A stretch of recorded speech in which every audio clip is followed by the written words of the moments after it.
ഒരു പഴയകാല ചായപലഹാരമാണ് നമ്മൾ ഇന്ന് ഉണ്ടാക്കാനായിട്ട് പോകുന്നത്. കണ്ണൂരിൽ നല്ല ഫേമസ് ആയിട്ടുള്ള ഒരു ഐറ്റം ആണ് കേട്ടോ. കണ്ണൂരുള്ള ഏത് ബേക്കറിയിൽ പോയാലും നിങ്ങൾക്ക് ഈ ഒരു ഐറ്റം കാണാൻ പറ്റും. പണ്ട് മുതലേ ഉള്ള ചായക്കടി ആണെങ്കിലും ഇപ്പോഴും ഇത് ഇഷ്ടപ്പെടുന്നവരുണ്ട്. അപ്പോൾ കുറെ നാൾ സ്റ്റോർ ചെയ്ത് വെക്കാനെല്ലാം പറ്റുന്ന ഈ ഒരു സ്വീറ്റ് നമുക്ക് എങ്ങനെ ഉണ്ടാക്കുന്നേ നോക്കാം. ഇതിനായിട്ട് നമ്മൾ ആദ്യം തന്നെ ഒരു പാത്രം അടുപ്പിലേക്ക് വെച്ച് കൊടുക്കാം. അതിലേക്ക് നമുക്ക് കുറച്ച് റവ ഇട്ടിട്ട് ഒന്ന് വറുത്തെടുക്കാനുണ്ട്. അപ്പോൾ ഈ പാനിൽ ഒട്ടും തന്നെ വെള്ളമൊന്നും ഉണ്ടാവരുത്. നമ്മളിപ്പോൾ 1.5 കപ്പ് റവയാണ് കേട്ടോ ഇതിലേക്ക് ഇട്ട് കൊടുത്തിട്ട് വറുത്തെടുക്കുന്നത്. ഫ്ലെയിമിൽ നല്ലോണം കുറച്ച് വെച്ചിട്ട് ഇതുപോലെ നന്നായിട്ടൊന്ന് ഇളക്കി മിക്സ് ആക്കി കൊടുക്കാം. റവൻ്റെ കളറൊന്നും ചേഞ്ച് ആവരുത്. റവ നന്നായിട്ട് വറുത്തെടുത്താൽ മാത്രം മതി കേട്ടോ.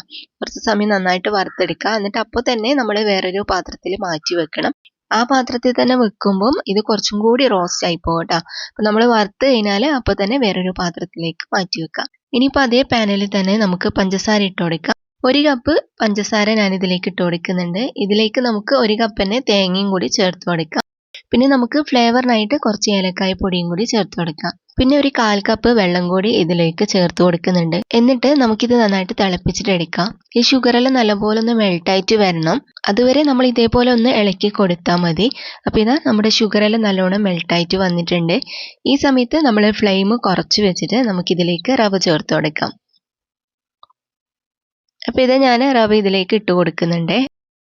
റവ ഇട്ട് കൊടുത്താൽ പിന്നെ നിങ്ങൾ പെട്ടെന്ന് തന്നെ മിക്സ് ആക്കി കൊടുക്കണേ. എന്നാൽ മാത്രമേ എല്ലാ സൈഡും ഒരേപോലെ നമുക്ക് ആയി കിട്ടുള്ളൂ. നന്നായിട്ട് എല്ലാ സൈഡും ഒരേപോലെ നമ്മൾ മിക്സ് ആക്കിയതിന് ശേഷം പിന്നെ ഫ്ലെയിം ഓഫ് ആക്കി കൊടുക്കുക. ഫ്ലെയിം ഓഫ് ആക്കിയിട്ട് ആ ഒരു ചെറിയ ചൂടിൽ തന്നെ നമ്മൾ ഇതുപോലെ നന്നായിട്ട് മിക്സ് ആക്കിയാൽ മതി. ഇപ്പോൾ ഇത് ഏകദേശം റെഡി ആയിട്ടുണ്ട്.